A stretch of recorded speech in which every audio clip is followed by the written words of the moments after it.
आप देख रहे हैं पहाड़ टीवी, खबर पहाड़ की। नमस्कार, स्वागत है आप सभी का पहाड़ टीवी पर। मैं हूं आपके साथ परिधि जोशी। चलिए बुलेटिन की शुरुआत करूंगी, उससे पहले एक नजर आज की सुर्खियों पर।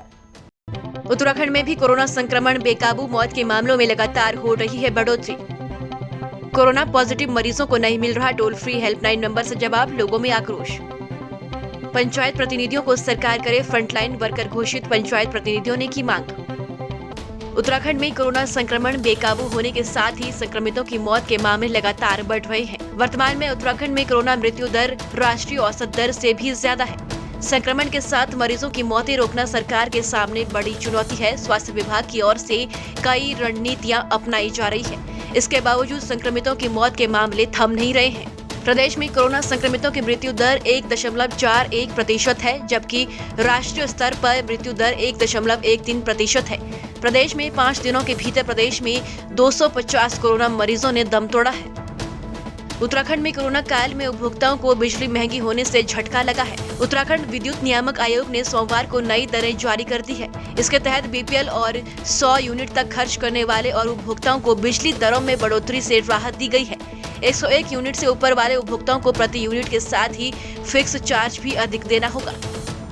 देहरादून में कोविड कर्फ्यू के दौरान लोग आसपास की दुकानों से दैनिक जरूरत का सामान खरीद सकेंगे। स्थिति स्पष्ट करते हुए जिलाधिकारी डॉक्टर आशीष श्रीवास्तव ने बताया कि रोजमर्रा के जरूरी सामान की दुकानें शाम 4 बजे तक खुली रहेगी। इसके अलावा पेट्रोल पंप, गैस आपूर्ति और दवा की दुकानें पूरे समय खुली रहेगी।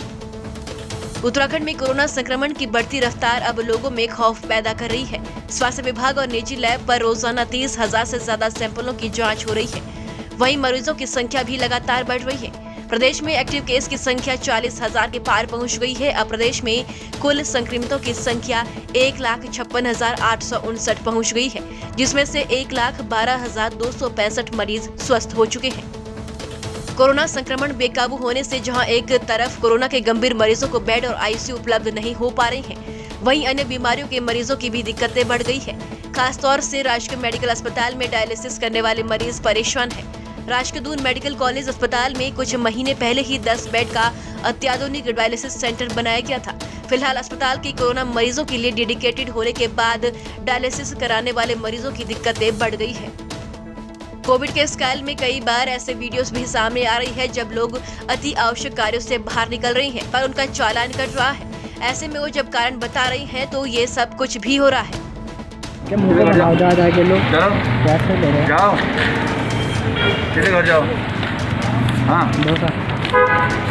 शादी ब्याह का काम करने आए हम सर। हाँ, ये फालतू नहीं घूम रहे सर, फालतू नहीं घूम रहे। शादी का सामान लेके जा रहे हैं सर, लेकिन फालतू नहीं घूम रहे आप। सोमवार को थाना राजपुर में सूचना मिली कि एक सीनियर सिटीजन पति पत्नी मसूरी रोड पर हिल रॉक सोसाइटी में रहते हैं। दोनों हस्बैंड वाइफ कोरोना पॉजिटिव और शुगर के पेशेंट हैं। दोनों को प्रतिदिन इंसुलिन इंजेक्शन लेना पड़ता है। पति पत्नी ने बताया कि उनके पास इंसुलिन की इंजेक्शन खत्म हो चुके हैं और दोनों को कोविड होने के कारण बाहर जाने में भी असमर्थ है। दोनों ने सभी टोल फ्री नंबर पर कॉल किया, लेकिन कहीं से कोई रिस्पॉन्स प्राप्त नहीं हुआ। जन संघर्ष मोर्चा के जिला मीडिया प्रभारी प्रवीण शर्मा पिन्नी ने कहा कि जनपद देहरादून के डाकपत्थर बैराज यानी हेड रेगुलेटर पुल की सुरक्षा व्यवस्था के मामले में तत्कालीन उत्तर प्रदेश सरकार द्वारा 29/11/1989 में उक्त क्षेत्र को अंतिम संवेदनशील घोषित किया था और उसके क्रम में कई वर्षों तक दिन रात पुलिस पिकेट तैनात रहती थी और उस पर आवाजाही लगभग प्रतिबंधित थी। यहाँ तक कि मोटर कार, बस, ट्रक इत्यादि का नंबर आवागमन का समय तक हिस्सा पुलिस तक रखा जाता था, लेकिन विगत कुछ वर्षों से वहाँ से पुलिस पिकेट हटा दी गई है। टिहरी के सोसिंगधार स्थित नर्सिंग कॉलेज में 22 अन्य छात्राएं कोरोना पॉजिटिव आई है। यहाँ पहले ही 99 छात्र छात्राएं पहले पॉजिटिव आई थी। पॉजिटिव आने वालों की संख्या अब बढ़कर 121 हो गई है। नर्सिंग कॉलेज में छात्र छात्राओं की कोरोना जांच पॉजिटिव आने से प्रशासन और स्वास्थ्य विभाग में हड़कंप मचा हुआ है। सभी छात्र छात्राओं को कॉलेज में ही आइसोलेट किया गया है।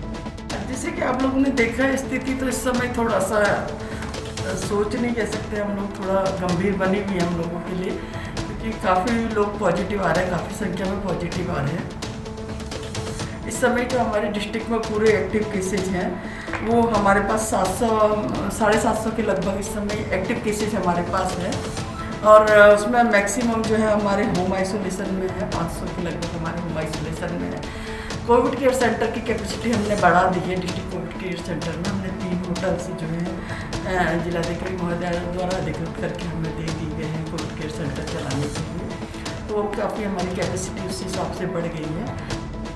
कोविड-19 महामारी के दौरान पंचायत प्रतिनिधियों द्वारा सरकार के साथ कंधे से कंधा मिलाकर सहयोग किया गया, लेकिन सरकार द्वारा पंचायत प्रतिनिधियों को फ्रंटलाइन वर्कर घोषित न करते हुए टीकाकरण को वंचित रखा गया। जबकि जब संपूर्ण देश पूर्ण लॉकडाउन की मार झेल रहा था, तब पंचायत प्रतिनिधियों प्रधानगणों द्वारा अपने अपने क्षेत्रों में सरकार द्वारा जारी हर दिशा निर्देश का पालन करवाया गया। सरकार द्वारा पंचायत प्रतिनिधियों की अवहेलना से पंचायत प्रतिनिधि में भारी रोष है। मेरा माननीय मुख्यमंत्री से अनुरोध रहेगा, आज मैंने माननीय मुख्यमंत्री जी को पत्र भी लिखा है कि हमें प्रदेश के जितने पंचायत प्रतिनिधि हैं उनको फ्रंटलाइन वर्कर माना जाए और 1 मई को टीका लगाया जाए। हमने जब सरकार इस बीमारी से जूझ रही थी, सभी लोग इस बीमारी से जूझ रहे थे, तो स्वास्थ्य विभाग के साथ मिलकर हम लोगों ने पंचायत प्रतिनिधियों ने कंधे से कंधा मिलाकर काम किया। लेकिन जब इस बीमारी का को कम हुआ और सभी जितने भी फ्रंटलाइन वर्कर थे, स्वास्थ्य विभाग या अन्य सभी विभागों को, तो सरकार ने उनको फ्रंटलाइन वर्कर माना गया और उनको सभी का टीकाकरण कराया गया। तो लेकिन हमारा न टीकाकरण कराया गया, न हमको फ्रंटलाइन वर्कर माना गया। तो मेरा माननीय मुख्यमंत्री जी से अनुरोध रहेगा कि समस्त पंचायत प्रतिनिधियों को 1 मई को जो टीकाकरण होना है, पहले तो सबका टीकाकरण कराया जाए और सबको फ्रंटलाइन वर्कर मानते हुए सबको फ्रंटलाइन वर्कर माना जाए और सबको सम्मान की दृष्टि से उनको सम्मान दिया जाए। कोरोना संक्रमण को लेकर पूरे देश का हाल बेहाल है। कोरोना की दूसरी लहर ने एक बार फिर लोगों की आर्थिक स्थिति को कमजोर करने का काम शुरू कर दिया है। मसूरी में टैक्सी चालकों पर एक बार फिर रोजी रोटी का संकट मंडराने लगा है।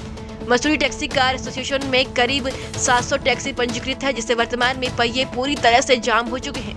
मसूरी में पर्यटकों की आवाजाही न के बराबर होने के कारण मसूरी में सभी व्यवसाय पूरी तरीके से चौपट हो गए हैं, जिसको लेकर व्यावसायिक और टैक्सी चालकों और मालिकों में चिंता की लकीरें साफ तौर पर देखी जा रही है।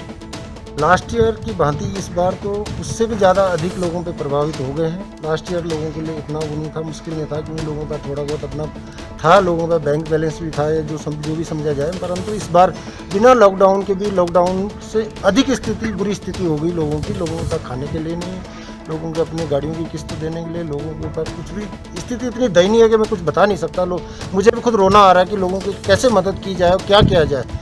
अभी स्थिति इतनी भयानक है कि मैं लास्ट ईयर पूरा सचिवालय में सीएम साहब के यहाँ वहाँ जाता रहा, परंतु इस बार इतना डर है कि अगर मैं भी जाऊँ तो कहीं ना कहीं क्या पता मैं भी उसकी चपेट में ना जाऊँ कोरोना की। रुद्रप्रयाग जनपद के प्राथमिक और अति प्राथमिक स्वास्थ्य केंद्रों में चिकित्सकों की नियुक्ति की मांग होम्योपैथिक मेडिकल एसोसिएशन ने मुख्यमंत्री से की है। इसके अलावा एसोसिएशन के 6 सूत्री मांगों को लेकर भी सीएम को एक पत्र भेजा है।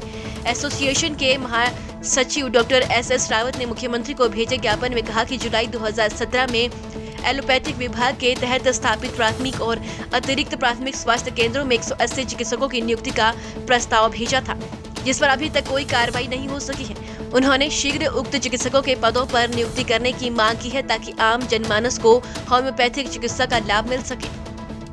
नैनीताल जनपद के भीमताल झील में 51 वर्षीय कुंदन सिंह पिथौरागढ़ गुन्ना निवासी का शव भीमताल झील से मिला है।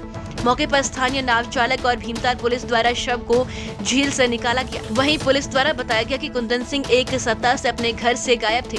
पुलिस द्वारा सूचना देने के बाद उनके परिजनों ने शव की पहचान की और पुलिस द्वारा शव को झील से बाहर निकालकर पंचनामा भर पोस्टमार्टम के लिए भेजा जा रहा है। उत्तराखंड की बड़ी खबरों में फिलहाल इतना ही। बाकी अपडेट के लिए हमारे साथ बने रहिए और देखते रहिए पहाड़ टीवी। नमस्कार।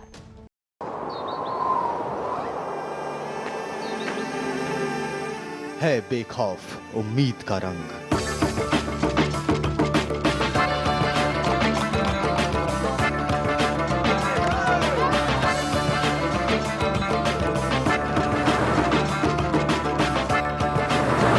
है आस्था भी।